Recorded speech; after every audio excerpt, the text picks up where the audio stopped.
Yes sir. Good morning sir. सुना है, सुना। ठीक है बेटा, देखो ये इसमें क्या है, ये राजस्थान के अकाल राहत प्रोग्राम से जुड़ा हुआ कार्यक्रम है, ठीक है ना। ये जगह थी राजस्थान में, भीम तहसील थी ये, ठीक है ना। भीम तहसील है राजस्थान की, भीम तहसील, बस इतना ही याद रखना है। 90 का दशक है ना। अब इसमें 4 ही लाइनें याद करनी है कि क्या पढ़ा था, अकाल पढ़ा था, आपदा मान लो, एक ही बात है। आपदा राहत प्रोग्राम चलाया गया, क्या चलाया गया, आपदा राहत प्रोग्राम चलाया गया। और इस आपदा राहत प्रोग्राम में अनियमितता पाई गई, क्या पाई गई, अनियमितता, ठीक है बेटा। अब ये अनियमितता क्या दर्शाती है, सीधा सीधा भ्रष्टाचार दर्शाती है। क्या दर्शाती हैं, भ्रष्टाचार दर्शाती थी।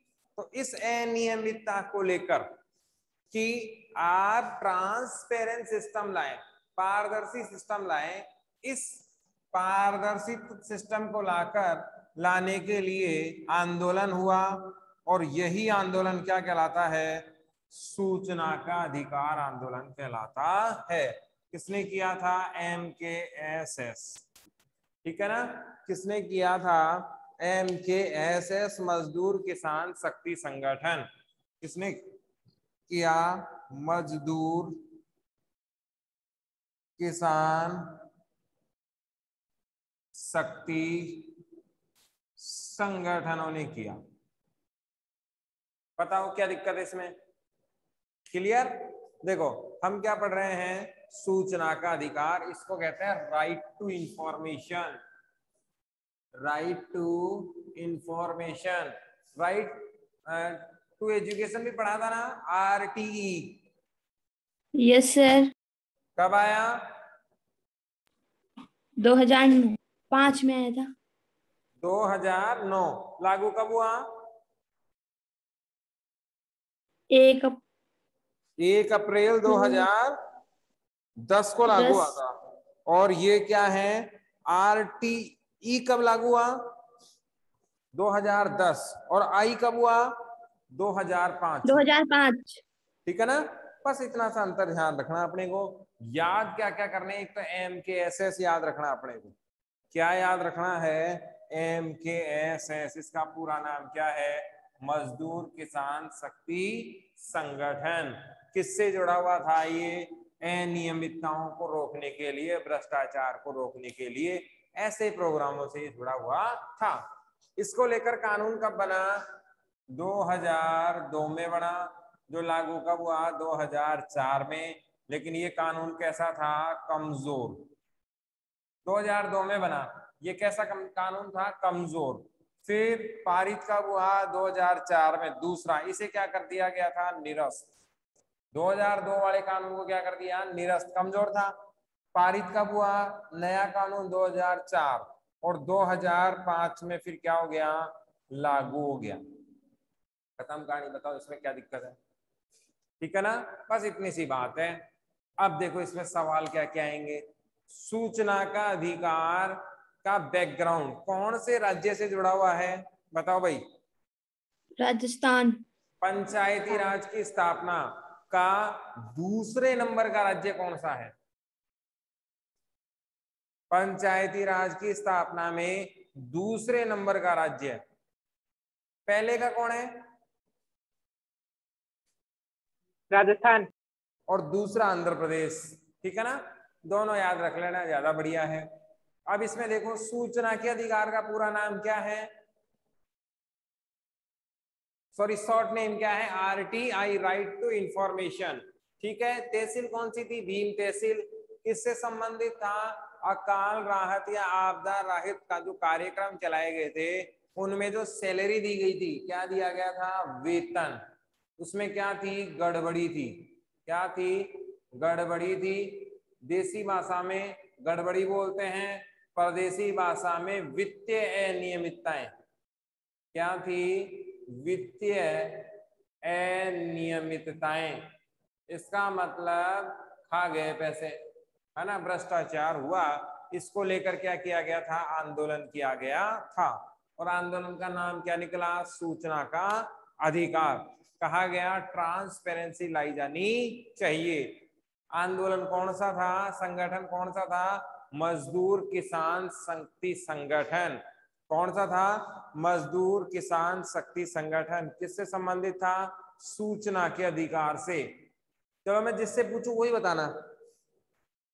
शोभा कुमारी बताएगी, कोई नहीं बोलेगा। और बीकेयू का पूरा नाम क्या है और किससे संबंधित था? बीकेयू का पूरा नाम क्या था और किससे संबंधित था? शोभा बताएगी। ये तो नहीं बताने वाली। किरण जाट, किरण जाट, बीकेयू का पूरा नाम और किससे संबंधित था? ये भी नहीं। ये आकलन बता रहा है आप कितना पढ़ रहे हो, है ना, ये पता लग रहा है। अंकित शर्मा, बीकेयू का पूरा नाम नहीं आता इनको भी। बड़ी महान क्लास है ये तो। मोनू किराड़ बताओ भाई। ये वो बच्चे हैं जिनको इतना सिंपल सवाल नहीं आ रहा। लक्ष्मी सेनी,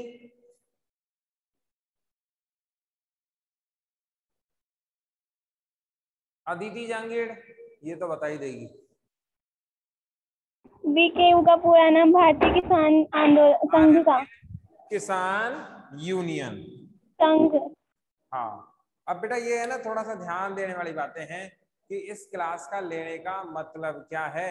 जब हमें कुछ समझ में ही नहीं आ रहा, आप सवाल भी नहीं पूछते। जितने लोगों के मैंने नाम लिए हैं, अदिति को तो मैं जानता हूँ, अच्छी बच्ची है, रोज जवाब देती है, तो लग ही जाता है। इसमें 4-5 बच्चे ऐसे हैं जो कंटिन्यू जुड़े रहते हैं, जवाब भी देते हैं।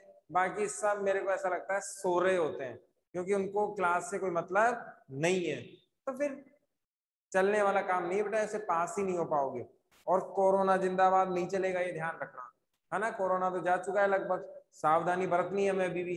लेकिन आपकी एग्जाम 100% होगी, चाहे किसी भी माध्यम से हो, चाहे वो ऑब्जेक्टिव के माध्यम से हो, चाहे सब्जेक्टिव के माध्यम से हो, चाहे 3 घंटे की जगह 2 घंटे की एग्जाम हो, लेकिन आपकी एग्जाम 100% होगी। और आपने अभी एक नोटिफिकेशन देखा होगा, एक कंपनी ने एक नोटिफिकेशन वैकेंसी निकाली अभी, उसने साफ लिखा है 2021 में पास आउट बच्चों की परसेंटेज 12वीं की और 10वीं की नहीं मानी जाएगी, 8वीं की और 10वीं की मानी जाएगी। इसका मतलब इस साल जो परसेंटेज आई है उनको उन्होंने नहीं माना है, और उन्होंने पिछले वाली परसेंटेज के आधार पर उन्होंने मेरिट ले ली कि भाई जो 10वीं में ओरिजिनल परसेंटेज थी वो मानेंगे हम आपकी, तो आपकी भी 10वीं ले लेंगे, 12th वाला नहीं लेंगे परसेंटेज। तो फिर ऐसी स्थिति में हमें पढ़ना चाहिए और हमें एग्जाम की तरफ जाना चाहिए। हो सकता है आपको चॉइस दे दें कि आप एग्जाम दे लें या वैसे परसेंटेज ले लें, तो वैसे परसेंटेज लोगे तो आपका मामला चलेगा नहीं, क्योंकि साफ लिखा हुआ आएगा मार्कशीट पर कि इन्होंने एग्जाम नहीं दी है। तो जब एग्जाम देना है तो पढ़ना है कि नहीं। अरे ऑफलाइन क्लास में भी आप आते तो पढ़ते, ऑनलाइन क्लास में जब टाइम पूरा कंज्यूम हो रहा है, समझ रहे हैं, कुछ बच्चे बहुत अच्छे हैं, बहुत अच्छे समझते हैं ना, जवाब भी बहुत अच्छा आता है, तो अच्छा लगता है, क्लास में माहौल बनता है। बेटा रेगुलर का काम रेगुलर पढ़ना है तो क्लास में आनंद आएगा, नहीं तो क्लास इतनी भारी हो जाएगी आपके लिए कि समझ नहीं पाओगे। और इससे मैंने बताया था 2 आंदोलन आते हैं एग्जाम में, या तो वो ताड़ी पूछेगा, दलित पेंत्र पूछेगा, चिपको पूछेगा, आरटी पूछेगा, बहुत सारे आंदोलन है ना। एक और रह गया उसमें अपने खेजड़िली वाला आंदोलन, वो तो अपने सिलेबस में नहीं है, लेकिन नाम तो फिर भी दे ही रखा उसका, प्राकृतिक आपदा से संबंधित है इसलिए। तो 2 आंदोलन अपने को जब पता है कि आना ही आना है तो फिर दिक्कत कहाँ है। और मैं तो बहुत शॉर्ट कर बताता हूँ, जो मेटेरियल हमें पढ़ने लायक है, जो सिर्फ याद करना है वही, बाकी फालतू की चीजें तो मैं हटा ही देता हूँ, नहीं तो अपने 40 मिनट की क्लास में हो ही नहीं पाए, है कि नहीं है। तो ध्यान दें आप। कुछ पूछना है क्या इससे? कोई चीज समझ में नहीं आई हो?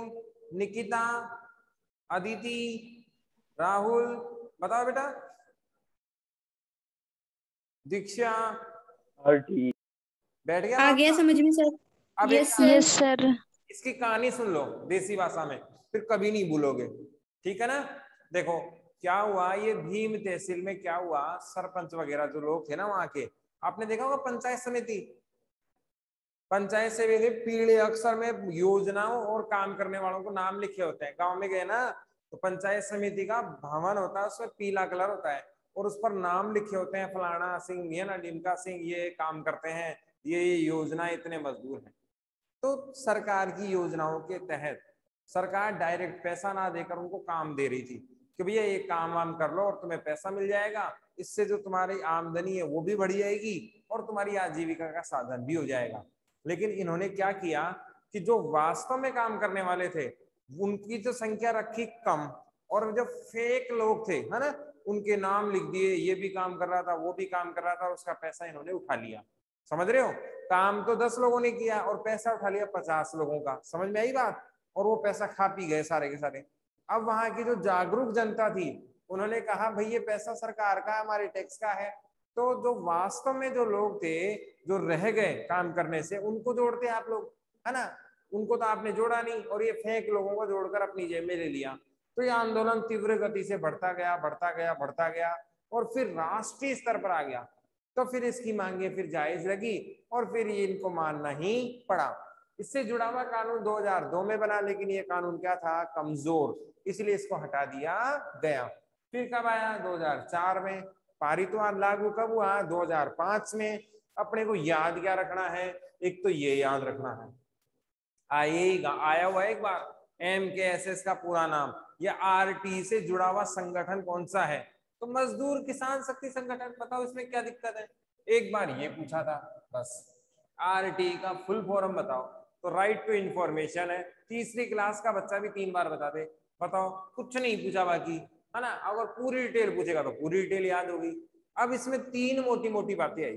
पहला, ये कानून, ये आंदोलन कहां से था? राजस्थान से था। किससे संबंधित था? भीम तहसील अकाल राहत से संबंधित था। जगह कौन सी थी? भीम तहसील। और मामला किससे संबंधित था? अकाल राहत से। उसमें क्या हुआ? भ्रष्टाचार। भ्रष्टाचार को शुद्ध भाषा में कहते हैं वित्तीय अनियमितताएं। क्या कहते हैं? वित्तीय अनियमितताएं। अपनी देसी भाषा में गड़बड़ घोटाला बोलते हैं, है ना, बेईमानी बोलते हैं। फिर इन वित्तीय अनियमितताओं को लेकर क्या हुआ? आंदोलन। आंदोलन किसने किया? मजदूरों ने। तो मजदूर किसान शक्ति संगठन कहलाया, MKSS, है ना। 2002 में कानून बना, 4 में पारित हुआ नया। 2002 वाला कैंसिल हो गया है, हटा दिया गया उसको। फिर नया बना 2004 में और फिर 2005 में ये हो गया लागू। बैठा मामला? सवाल लिख लो इसके फटाफट, लिखो भाई।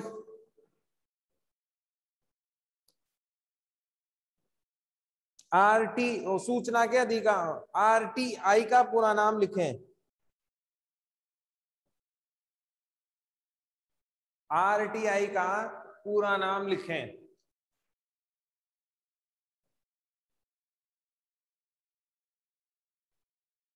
ये नाम भी लिख ले बेटा, फ्री वाली जगह पहले ये लिख लो, ठीक है? ये अरुणा राय इसी से संबंधित है, अरुणा राय। फ्री वाली जगह पे लिख लो, RTI आंदोलन से जुड़ी हुई व्यक्ति कौन है? अरुणा राय। लिख लिया? अब लिखो RTI का पूरा नाम लिखें। RTI का पूरा नाम लिखें। दूसरा सवाल लिखो, इसमें सवालों से ही पार पड़ेगी, ज्यादातर छोटे सवाल ही आए हैं। लिखो MKSS, MKSS का पूरा नाम लिखें। MKSS का पूरा नाम लिखें तथा यह संगठन किस आंदोलन से संबंधित था?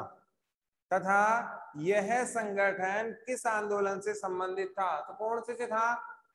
सूचना के अधिकार से था।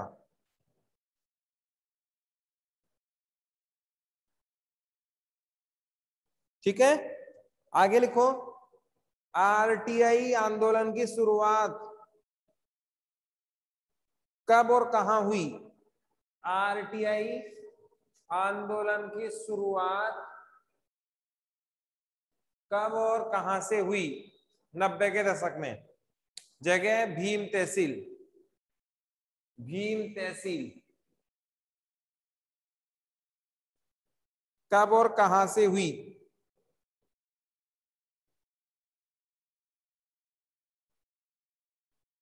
ठीक है, अब अगला सवाल लिखो। सूचना के अधिकार, सूचना के अधिकार आंदोलन के प्रमुख कारण क्या थे? सूचना के अधिकार आंदोलन के प्रमुख कारण क्या थे?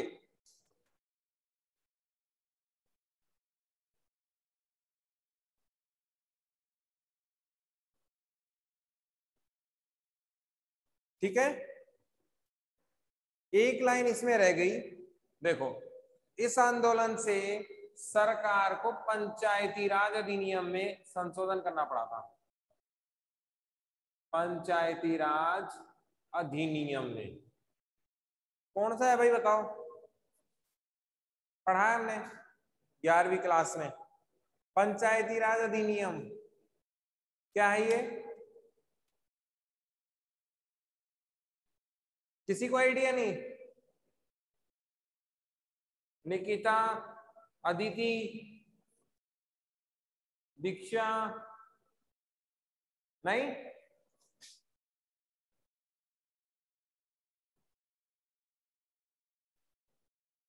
याद आया? 92 में पारित और 93 में लागू।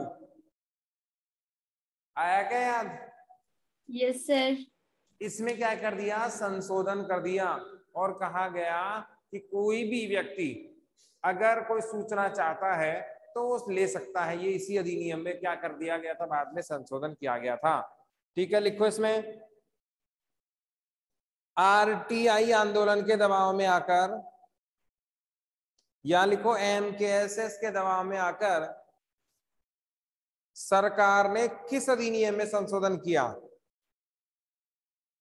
आरटीआई आंदोलन के दबाव में आकर या एमकेएसएस के दबाव में आकर सरकार ने किस अधिनियम में संशोधन किया?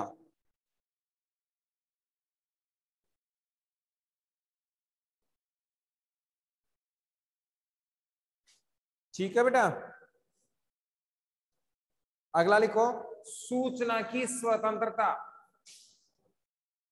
सूचना की स्वतंत्रता कानून कब बना? सूचना की स्वतंत्रता कानून कब बना तथा इसे क्यों निरस्त कर दिया गया? सूचना की स्वतंत्रता कानून कब बना तथा इसे क्यों निरस्त कर दिया गया? कब बना? 2002। क्यों निरस्त कर दिया गया? इतना उपयोगी नहीं था, इतना मजबूत नहीं था। ठीक है, अगला लिखो।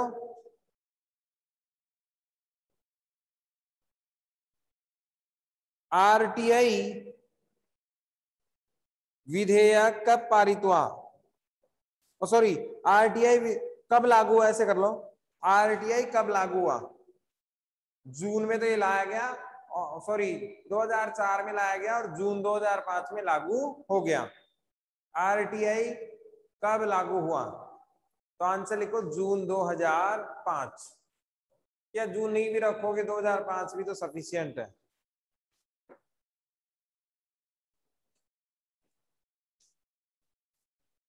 देखो मेरी तरफ से चैप्टर खत्म। इसमें एक बिंदु बचा है, पेज नंबर 142 पे आ जाओ स्पीड से। इसको हटा दे बेटा। इसमें कोई सवाल है क्या किसी का? No sir.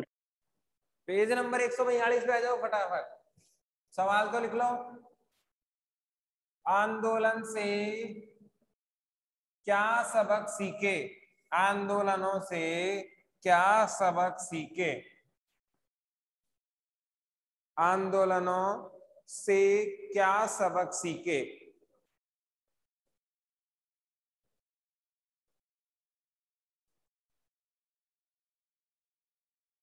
बताओ भाई, चैप्टर में कोई सवाल बचा क्या इसके अलावा? देखो 142 में क्या बताया गया है? 6 पैराग्राफ इसमें दे रखे हैं। क्या दे रखे हैं? 6 पैराग्राफ। इन पैराग्राफ्स को आपको पढ़ना है, ठीक है? इन पैराग्राफ्स को क्या करना है? आपको पढ़ना है। और इसमें क्या दे रखा है मैं आपको बता देता हूं कि आंदोलन क्यों होते हैं, पहला कारण। फिर इनकी कमियां भी बताई गई हैं कि भाई इनकी कमी, लास्ट में तो कमियां और शुरुआत में अच्छाइयां, कि आंदोलनों की बात सुननी चाहिए। देखो इसमें क्या क्या दे रखा है सबक में, आपको पढ़ना है, आपको ही हल करना है। मैं तो बस हिंट दे रहा हूं क्या है। 2 पक्ष हैं इसमें, एक तो आंदोलन का पक्ष बताया गया है और एक क्या बताया गया है? विपक्ष। इस किताब के हर चैप्टर के पीछे यही है, उस वाली किताब में भी यही आएगा। लास्ट बिंदु आपको ही करना है, सारांश है ये। क्या है? सारांश है। अब जिसको समझ में आया वो तो कर लेगा, जिसको समझ में नहीं आया वो छोड़ देना ऐसे कैसे, है ना? चैप्टर ही पूरा समझ में नहीं आया तो फिर करके भी क्या करोगे? देखो पक्ष में क्या क्या है कि आंदोलन क्या है? सही हैं। आंदोलन लोकतांत्रिक होते हैं, आंदोलन लोकतंत्र को मजबूत करते हैं, मजबूत करते हैं। आंदोलन से जनता में एकता आती है, जनता में जागृति आती है, अधिकारों के प्रति सचेत होते हैं, अधिकारों के प्रति क्या आते हैं? सचेत होते हैं, ठीक है? और क्या आता है? लोकतंत्र सुदृढ़ होता है। और क्या होता है इसमें? संस्कृति परंपराओं का बढ़ोतरी होती है, परंपरा व संस्कृति का विकास होता है। ये सारे काम किसमें होते हैं भाई? आंदोलन में होते हैं। हमने जितने भी आंदोलन देखे, बताओ वो अपने उद्देश्य को सही सिद्ध कर पाए कि नहीं कर पाए? कुल मिला के उनकी मांग जायज थी कि नहीं? जायज थी। तो आंदोलन क्या होते हैं? बहुत बार सही होते हैं, 100% सही होते हैं, ये मैं नहीं कह रहा। लोकतांत्रिक देखो भाई, जनता ने अपनी मांग रखी, जनता ने क्या रखी? अपनी मांग रखी। और मांग रखने का अधिकार है लोकतंत्र में, हर व्यक्ति को अपनी मांग रखने का अधिकार है, कोई रोकने वाला नहीं है। तो फिर कौन सा माध्यम बचा? ऐसी कोई चीज बची ही नहीं लोकतंत्र के अलावा जिससे जनता से मांग सके। सरकार तो अपने सामने आती नहीं है, तो फिर जनता कैसे मांगे? आंदोलन के माध्यम से ही तो मांगेगी, तो ऑप्शन बचा ही नहीं। तो लोकतंत्र को और मजबूत करने का काम कौन करते हैं? आंदोलन करते हैं। सरकार का ध्यान आकर्षित करते हैं। क्या करते हैं? ध्यान आकर्षित करते हैं। और जब तक हिंसा नहीं हो जाए, सरकार पर की कार्रवाई नहीं होनी चाहिए। ये क्या करते हैं? लोकतंत्र को मजबूत भी करते हैं, एकता स्थापित करते हैं। बताओ नर्मदा नदी आंदोलन के बाद जितने भी नदी आंदोलन हुए, तो उसमें नर्मदा वालों को बुलाया जाएगा कि नहीं बुलाया जाएगा? भाई ये अनुभवी आदमी, इनको बुलाओ, है कि नहीं है? तो जैसे मान लो एक बार बोरवेल में कोई बच्चा गिर गया, किसी ने निकाल दिया, तो हर जगह उसी को बुलाया जाता है कि भाई ये अनुभवी आदमी, इसको बुलाओ। तो एक आंदोलन के जो लीडर होते हैं, फिर उनको आगे से आगे बढ़ाया जाता है और सारे आंदोलन उससे जुड़े हुए एकजुट हो जाते हैं। बताओ आंदोलन आपको अवेयर करते हैं कि नहीं करते? अधिकारों के प्रति जागृति लाते हैं। फिर क्या करते हैं? अपने अधिकारों के प्रति सजग भी बनाते हैं, आपके कौन से अधिकारों का हनन सरकार कर रही है। परंपरा संस्कृति का विकास होता है। देखो आप में से कितने लोग जानते हैं नर्मदा नदी कहाँ है? अगर आंदोलन नहीं हुआ होता तो, है ना? तो परंपराओं को फैलाने का काम भी ये करती है। विपक्ष में भी 2-4 बातें हैं, है ना? आंदोलन अगर चलते रहेंगे तो विकास कब करोगे? अब अपने आप को मुख्यमंत्री मानो, देखो कितना बढ़िया लग रहा है, सारे मुख्यमंत्री, है ना? 22 तो इधर हैं और एक में 23 मुख्यमंत्री हो गए। अब बताओ भाई आंदोलन ही चलते रहेंगे तो काम कब करेंगे? सारी सेना तो उनमें लगा देंगे, पुलिस तो उनमें लगा देंगे, तो फिर काम कब होगा? है ना? विकास में बाधक तत्व हैं। भाई एक आंदोलन करने लग गया एक काम के लिए तो 50 आंदोलन खड़े हो जाएंगे, होंगे कि नहीं होंगे? देखे कि नहीं? तो मामला गड़बड़ ही गड़बड़ है। आंदोलन किसी समस्या का समाधान नहीं हो सकता। फिर क्या है कि भाई जो सरकार चुन के भेजी है, मोदी जी कुछ गलत कर रहे हैं, गहलोत साहब गलत कर रहे हैं, तो चुन के तो आपने भेजा है ना? तो ट्रस्ट रखो उन पर, उनको काम तो करने दो, तो वो सही काम करेंगे। भाई चुना आपने है, भेजा आपने है, तो वो गलत कर रहा है तो आपकी गलती है। तो थोड़ा सा ट्रस्ट रखना चाहिए, पेशेंस रखना चाहिए। फिर आंदोलन से सबसे बड़ा नुकसान क्या है कि आम जनता को नुकसान पहुंचता है। जैसे मान लो आप सबको जाना है घर और हमने सारे टीचर्स मिलके यहाँ मेहता की गेट को बंद कर दें, भाई हमारी मांगे पूरी करो, इंकलाब जिंदाबाद, तो बच्चे परेशान होंगे कि नहीं होंगे? तो वे लोग जो इससे जुड़े हुए नहीं होते वो बहुत ज्यादा क्या हो जाते हैं, परेशान हो जाते हैं। फिर इससे सबसे बड़ा जो नुकसान होता है वो आर्थिक नुकसान होता है, अर्थव्यवस्था आगे बढ़ ही नहीं पाती। आंदोलन, रेल हड़ताल, पता नहीं कौन कौन सी हड़ताल है ना, ये सारे आंदोलन विकास में बाधक हैं, नुकसान पहुंचाते हैं देश को, है ना। तो ये पक्ष विपक्ष मैंने आपको बता दिया है। अब आके अपने किताब में देख लो क्या है, फिर फटाफट मैं क्वेश्चन आंसर करवा देता हूं। देखो पहला बिंदु देखो इसमें, आंदोलन इतिहास में लोकतांत्रिक राजनीति को बेहतर ढंग से समझने में क्या देते हैं, मदद। अंडरलाइन कर लो, ठीक है। अब दूसरी लाइन भी अंडरलाइन करनी है इसमें, गैर दलीय आंदोलन अनियमित ढंग से नहीं खड़े हो जाते तब तक समस्या के रूप में नहीं देखा जाना चाहिए। बिंदु बन गया कि जब तक गैर दलीय आंदोलन है, कोई दल नहीं है इसमें और कोई बड़ी समस्या समाज के सामने खड़ी नहीं कर दे, तब तक इनको आंदोलन करने देना चाहिए शांतिपूर्वक। दूसरा बिंदु देखो इसमें, चौथी लाइन देखो, दूसरे पैराग्राफ में चौथी लाइन, रोजमर्रा की लोकतंत्र की व्यवस्था क्या हो जाती है भाई, भंग हो जाती है। मैंने बताया कि आंदोलन चलेगा, जैसे मान लो ये सारी की सारी देवियां है ना, कन्या है ना, बालिकाएं दुर्गा माता के अवतार में आ गई और हर माड़ा थाने के सामने जाके बैठ गई, है कि नहीं, सारी की सारी। और लीडर कौन है, अदिति है इनकी, है ना, और सारी की सारी बैठ गई जाके। अब जाने ही नहीं दे रही, चोमू वाले इधर और जयपुर वाले उधर। अबे आंदोलन तो आंदोलन ही है, तो मतलब आम जनता को नुकसान हुआ कि नहीं हुआ? तो ये अलोकतांत्रिक व्यवस्था भी कई बार कर देते हैं, आम जन को समस्या होती है। फिर देखो इसमें क्या होते हैं, लामबंद हो जाते हैं। तीसरा बिंदु देखो, आधारहीन वर्गों से संबंधित रखते हैं, इससे फायदा होता है। यानी कि जो कमजोर वर्ग है, समाज के पिछड़े वर्ग हैं, उनकी बात कोई नहीं उठाता, कोई नहीं सुनता, लेकिन आंदोलन से उनकी बात सुन ली जाती है ना। तो ऐसे लोग, जैसे मान लो ओबीसी का मामला आया, तो आप में से कौन आंदोलन करने गया था? कोई नहीं, सरकार ने सीधा ही सुन लिया, अब सबको फायदा होगा। तो इससे ये भी क्या होता है, फायदा हो जाता है। बस और तो कुछ भी नहीं है, यही बातें जो मैंने आपको बताई। देखो एक बार फिर से देख लेते, इसमें कोई टॉपिक रहना नहीं चाहिए। फ्रंट पेज निकाल लो बेटा फटाफट, इसको खत्म करते हैं। पेज नंबर कितना है ये, 128 निकाल लो फटाफट। निकाल लिया सबने? चिपको आंदोलन कंप्लीट है? माइक ऑन करो। यस सर, यस सर, दल आधारित स्वतंत्र आंदोलन हो गए? Yes sir, Dalit Yes, panther, yes sir, yes sir, केयू।